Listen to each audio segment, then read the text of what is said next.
Please welcome to Mr. Jal Jaffa in the mix ស្រឡាញ់គ្នាមិនកើតបើឪអូនកាច់ម្លឹងឈរញ៉ាក្បែររបងគេក៏ពើប្រឆិតកាច់មកក្របខោងលើអត់ដឹងចល់អីគេកំពុងតែអន់ទងប្រយ័ត្នតែបាញ់ត្រូវខ្ញុំកូនពួកឯងត្រូវហើយត្រូវដឹងអូអូនឯងកាចាមិនក៏អូនស្អាតលេចជីវ៉ាតែអូនមិនដូចស្វាតែចរិតគាត់ដូចសត្វខ្លាគាត់កាតកគាត់ខានរយ៉ាត់ស៊ីគ្រាប់សំណងបាញ់មកគ្រាប់ឡើងផើឈឺឆងក៏ប៉ាអនឯងឆ្នាំខ្លាមិនក៏ប្រាប់ឲ្យដឹងគ្រាន់តែឃើញស្ទូខេដូចសត្រូវយ៉ាងចឹងកូនគុំតែព្រៅទេឲ្យតែម៉ាក់នឹងទីក៏ភ្លើងបាញ់ផងបងចង់យកបលឹងប៉ាអនឯងសាក់5ក៏មិនប្រាប់ឲ្យដឹងយីអាយ៉ាងចឹងវ៉ាន់យីអាយ៉ាងចឹងវ៉ាន់យីអាយ៉ាងចឹងអីវ៉ាន់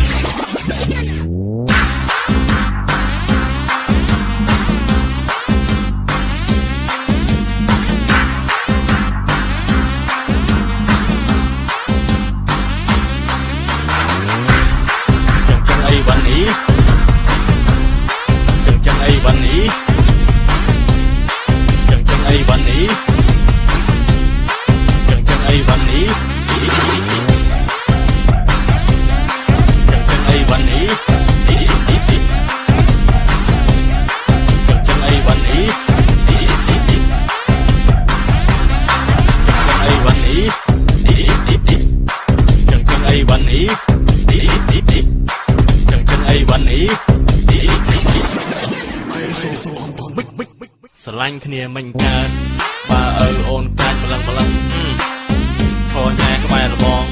ទីក៏ពើប្រឆិតកាច់មកក្របខោងលើអត់ដឹងចល់អីគេកំពុងតែអន់ទងចឹងផងប្រយ័ត្នតែបាញ់ត្រូវខ្ញុំកូនពួកឯងត្រូវហើយត្រូវដឹងនោះ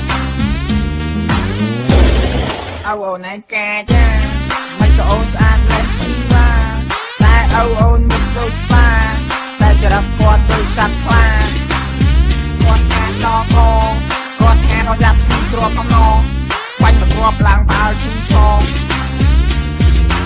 ក៏ប៉ាអនឯងឆ្នាំខ្លាមិនក៏ប្រាប់ឲ្យដឹងគ្រាន់តែឃើញស្ទូខេដូចសត្រូវយ៉ាងចឹងកូនគុំតែព្រៅទេឲ្យតែម៉ាក់នឹងគេក៏ភ្លើងបាញ់ផងបងចង់យកបលឹងប៉ាអនឯងសាក់5ក៏មិនប្រាប់ឲ្យដឹងយី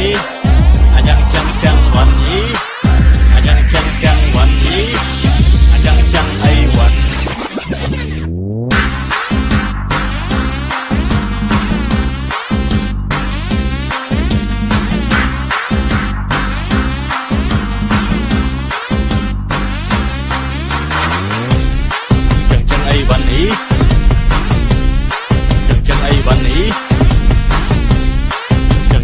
Bunny